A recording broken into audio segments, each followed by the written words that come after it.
सुख जो त सबको वो साथी आए, ॾिसीणो हर को परे यार आए, ॾिसीणो हर को परे यार आए।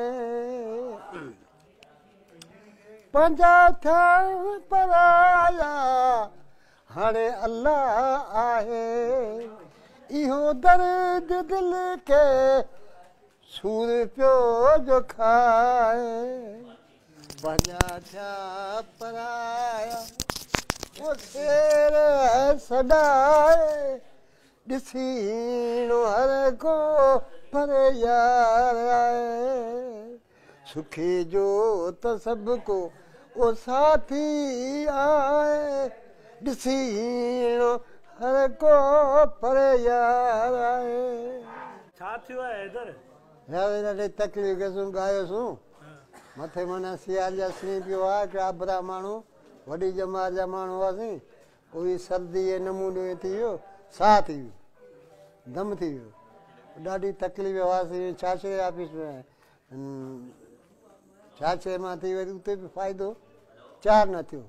अॼु हिते मिठी पहुतासीं त शुक्र आहे बची पियासीं।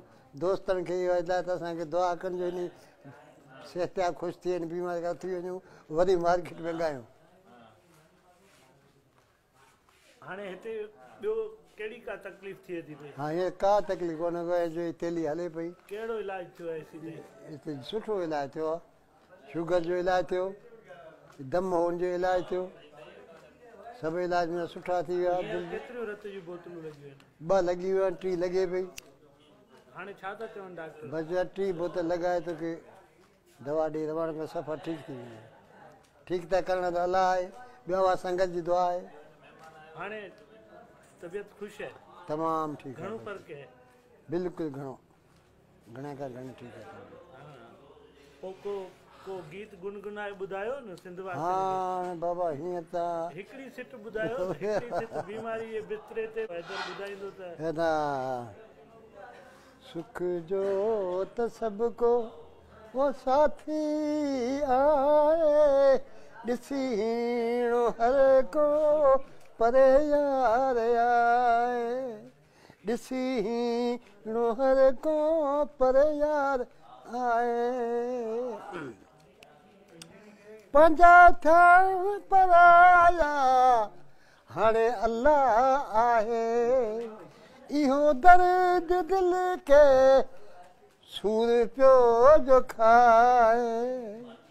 पंहिंजा थिया पराया वो शेर सॾाए, ॾिसीणो हर को परे यार आए। सुखी जो त सबको वो साथी आए, ॾिसीणो हर को परे यार आए। गलो कम कोन थेली चढ़ी पई।